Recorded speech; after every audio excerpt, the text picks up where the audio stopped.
Hi all welcome to Blasters arena. ഒരുപാട് കാലത്തെ കാത്തിരിപ്പിന് ശേഷമായിരുന്നു കേരള ബ്ലാസ്റ്റേഴ്സിന് സ്വന്തമായി കൊണ്ട് ഒരു ട്രെയിനിങ് ഗ്രൗണ്ട് ലഭിച്ചത്. അതിൻ്റെ ഒഫീഷ്യൽ പ്രഖ്യാപനം മുൻപ് കേരള ബ്ലാസ്റ്റേഴ്സ് നടത്തിയിരുന്നു. ട്രെയിനിങ് ഗ്രൗണ്ടിന് ദി സാങ്ച്വറി എന്നാണ് അവർ പേര് നൽകിയിട്ടുള്ളത്. അതിൻ്റെ വീഡിയോസും ചിത്രങ്ങളും ഒക്കെ കേരള ബ്ലാസ്റ്റേഴ്സ് പുറത്ത് വിട്ടിട്ടുണ്ട്. ഒരു മികച്ച ഡ്രസ്സിംഗ് റൂമും അവിടെ കേരള ബ്ലാസ്റ്റേഴ്സിനുണ്ട് എന്നുള്ളതാണ്. ഏതായാലും അതിൻ്റെ കൂടുതൽ വീഡിയോസ് കഴിഞ്ഞ ദിവസം അവർ സോഷ്യൽ മീഡിയയിലൂടെ പുറത്ത് വിട്ടിട്ടുണ്ട്. അതിലെ ചില കോട്ടുകളാണ് ഇപ്പോൾ ശ്രദ്ധ നേടിയിട്ടുള്ളത്. അതായത് ഡ്രസ്സിംഗ് റൂമിനകത്ത് ചുമരിൽ ഒരുപാട് കോട്ടുകൾ അവിടെ എഴുതി പതിപ്പിച്ചിട്ടുണ്ട്. അതിൽ ഒരു കോട്ട് ഇപ്പോൾ ആരാധകരുടെ ശ്രദ്ധ നേടിയിട്ടുണ്ട്. അതായത് താരങ്ങളോട് ചില കാര്യങ്ങൾ കേരള ബ്ലാസ്റ്റേഴ്സ് പറയുകയാണ് ചെയ്യുന്നത്.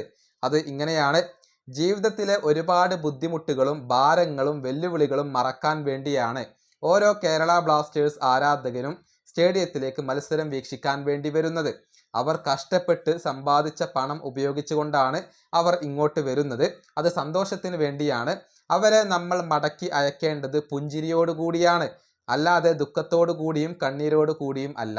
ഇതാണ് കേരള ബ്ലാസ്റ്റേഴ്സ് ഡ്രസ്സിംഗ് റൂമിലെ ചുമരിൽ എഴുതിയിട്ടുള്ളത്. അതായത് ഇത് താരങ്ങളോടുള്ള ഒരു ഓർമ്മപ്പെടുത്തലാണ്. കേരള ബ്ലാസ്റ്റേഴ്സിന്റെ ആരാധകർ സന്തോഷത്തിന് വേണ്ടിയാണ് വരുന്നത്. കഷ്ടപ്പെട്ട് സമ്പാദിച്ച പണം ഉപയോഗിച്ചുകൊണ്ടാണ് ഈ മത്സരം വീക്ഷിക്കാൻ വേണ്ടി വരുന്നത്. അവരെ നിരാശയോടുകൂടി മടക്കാൻ പാടില്ല.